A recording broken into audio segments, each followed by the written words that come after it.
Hello student, the book is Moment 9th class and we are going to read 6th lesson Weathering the Storm in इरसामा। इरसामा एक उड़ीसा का एक town है और weathering means होता है सामना करना। मौसम भी होता है वेदर का मतलब, लेकिन यहाँ पे वेदरिंग द स्टॉर्म तो यहाँ पे सामना करना। वेदर का मतलब सामना करना। द स्टॉर्म इन इरसामा की इरसामा में तूफ़ान का सामना करते हुए, इरसामा में तूफ़ान का सामना करते हुए। तो यहाँ पे देखिए जो उड़ीसा में जो है 1999 में जो बहुत ही भयंकर चक्रवात आया था उससे जो विनाश हुआ था उसके बारे में यहाँ बताया गया है। और एक इंसान ने, प्रशांत नाम के इंसान ने कैसे अपने गांव को संभाला वो इसमें बताया गया है। द साइक्लोन ये चक्रवात दैट हिट उड़ीसा, जिसने उड़ीसा में तबाही मचाई इन अक्टूबर 1999 अक्टूबर 1999 में किल्ड थाउजेंड्स ऑफ पीपल, हज़ारों लोग इसमें मारे गए। एंड डिवास्टेटेड बहुत ज़्यादा विनाश हुआ। हंड्रेड्स ऑफ विलेजेस यानी सैकड़ों गांव इसमें तबाह हो गए। डिवास्टेटेड होता है तबाह हो जाना। फॉर 2 ड्रेडफुल नाइट्स यानी दो बहुत ही फेयरफुल और डरावनी रातों तक प्रशांत, ए यंग मैन एक युवा व्यक्ति प्रशांत, वॉज मैरून मीन्स अकेला रहा सुनसान जगह पर। On the roof of the house एक घर की छत पर रहा, बिल्कुल जो है एक सुनसान सी जगह पर। On the third day he decided, और तीसरे दिन उसने निश्चय किया to go to the village कि वह अपने गांव जाएगा। Did he find his family, क्या अपने गांव जाकर उसे अपना परिवार मिला? तो ये आप लेसन में पढ़ोगे। On 27 October 1999 7 years after his mother's death, तो 27 अक्टूबर 1999 को प्रशांत की माँ की मृत्यु को 7 साल हो चुके थे। Prashant had gone to the block headquarter of Ersama का जो मुख्यालय है तो वहाँ पर जो है प्रशांत चला गया। A small town in coastal Orissa, तो तटीय जो उड़ीसा है उसका एक छोटा सा टाउन है इरसामा। सम 18 किलोमीटर्स फ्रॉम हिज विलेज, और इरसामा उसके जो है गांव से जो है 18 किलोमीटर दूर था। वो वहाँ क्यों गया? To spend the day with a friend, उसका एक मित्र वहाँ रहता था, उसके साथ वो दिन व्यतीत करना चाहता था।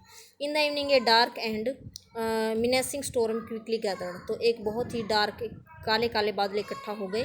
मिनेसिंग बिल्कुल भयंकर डराने वाला, स्टॉर्म तूफान जो है एकदम से जो है खड़ा हो गया। Wind beat against the houses, और हवा जो है वो बहुत तेज़ी से जो है चलने लगी और घरों से टकराने लगी। विद स्पीड एंड फरी, पूरी तेज़ी के साथ, गति के साथ। फरी यानी जैसे वो गुस्से में थी। That Prashant had never witness means देखा था, विटनेस मीन्स सा, तो प्रशांत ने ऐसा कभी नहीं देखा था पहले। Heavy and इंसिसेंट rain filled the darkness, तो हैवी भारी और इंसेंट होता है कंटिन्यू, भारी और लगातार बारिश ने जो है अंधेरे से भर दिया। जो है हर तरफ से अंधेरा छा गया। एंशियंट ट्रीज, जो पुराने पेड़ थे, वर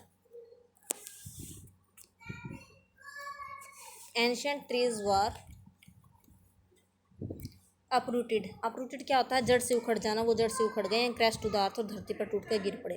screams rent the air as people and houses were swiftly wasted. Scream rent यानी चिल्लाहटें इधर उधर जो हैं, चिल्लाहटों की आवाज़ें, चिल्लाहटें इधर उधर दौड़ने लगी, लोगों की चिल्लाने की आवाज़ आने लगी, हवा में इधर उधर जो है वो फैलने लगी, क्योंकि इंसान मर रहे थे और घर जो है वो बहे जा रहे थे पानी के साथ। द एंग्री वाटर स्विल्ड, और जैसे पानी नाराज़ था ऐसे लग रहा था, पानी बिल्कुल स्विल्ड जैसे एक पानी जैसे घूम घूम के इकट्ठा हो रहा था। इनटू हिज फ्रेंड्स हाउस, उसके दोस्त के घर में पानी भर गया था। नेक डीप, गर्दन तक गहरा, यानी गर्दन तक गहरा जो है पानी भर गया था उसके दोस्त के घर में। प्रशांत जिस दोस्त के घर में आया हुआ था। The building was of brick and motor and was strong enough, तो जो उनका घर था वो ईंटों और पत्थर चूने के मिश्रण से बना हुआ था। एंड वो स्ट्रॉन्ग इनफ टू सर्वाइव, और इतना स्ट्रॉन्ग था कि वो वहाँ पर बचे रहे। द डिवास्टेशन ऑफ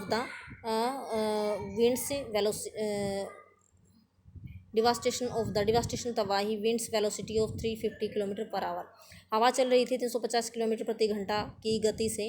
तो इतनी गति के बावजूद भी वो घर जो है खड़ा रहा, वो बहा नहीं उस पानी में, क्योंकि वो पत्थर सीमेंट वगैरह से बना हुआ था। और बट द कोल्ड टेरर, लेकिन एक डर सता रहा था। Family grew with the crushing of trees, क्योंकि जो पेड़ थे वो जो टूट कर गिर रहे थे, उनके घर की छत पर टूट कर गिर रहे थे, शायद उनकी वजह से घर डैमेज हो सकता था।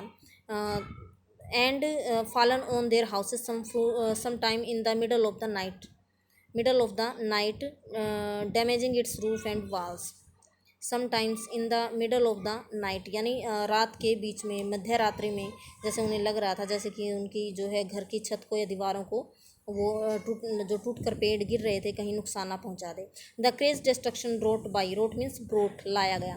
ये जो पागल कर देने वाली तबाही थी ये लाई गई किसकी तरह, बाई द साइक्लोन, एक चक्रवात के द्वारा। एंड द सर्ज जो उफान आ रहा था ओशियन, समुद्र में, continued for the next 36 hours, अगले 36 घंटों तक ये जारी रहा। ऑल्दो यद्यपि wind speed had reduced somewhat, किसी तरह से हवा की गति तो कम हो गई। बाई द नेक्स्ट मॉर्निंग, अगली सुबह तक। To escape the water rising in the house, to escape the water rising, कि पानी घर में और ज़्यादा ना आए। Water rising in the house, क्योंकि सॉरी घर में पानी भर गया था, इस वजह से उस भरे हुए पानी से बचने के लिए Prashant and his family had taken refuge on the roof, वो जो है छत पर चढ़ गए। Prashant will never forget the shock he experienced at his first glimpse of the devastation, Prashant कभी नहीं भूल पाएगा ये जो है सदमा पहुंचाने वाला जो ये अनुभव था। एट हिज फर्स्ट ग्लिम्स, जो उसने पहली बार देखा इस तबाही को। Wrought by the super cyclone, जो इस चक्रवात के द्वारा लाया गया। In the grey light of the early morning, सुबह की जो धुंधली सी रोशनी थी। A raging deadly brown sheet of water covered everything, तो रैगिंग बहुत ही बुरी तरह से जो है डेडली, बिल्कुल मृत के समान, ब्राउन भूरी सी, डेडली भयंकर, ब्राउन शीट एक भूरी सी परत जो है पानी की, वो हर तरफ फैली हुई थी। As far as the eye could see, जहाँ तक आंखें देख सकती थी। Only fractured cement house still stood, यानी सीमेंट के घर वो भी टूटे फूटे जो हैं खड़े थे अपनी जगह पर। In a few places bloated animals carcasses, bloated animals यानी ब्लोटेड मीन्स फूले हुए एनिमल कार्केसेज यानी जानवरों की जो लाशें थी, तो वो उनकी लाशें फूल चुकी थी, जो पानी में तैर रही थी, जो पानी वहाँ पे फ्लड के रूप में चढ़ा हुआ था।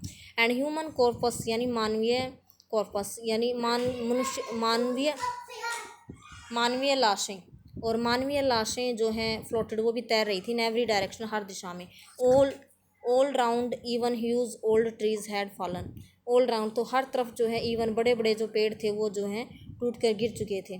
To coconut trees had fallen on the roof of their house, दो जो हैं नारियल के पेड़ उनके घर पर टूट कर जो गिर गए थे। This was a blessing in disguise, जैसे ये उनके लिए एक आशीर्वाद था, जैसे ये आशीर्वाद भेस बदल कर आया था।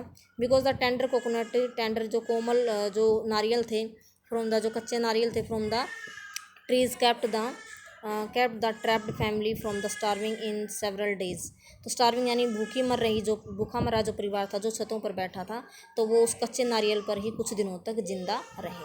तो बाकी का लेसन हम जो है कल आगे नेक्स्ट वीडियो में करेंगे। Thanks, have a nice day.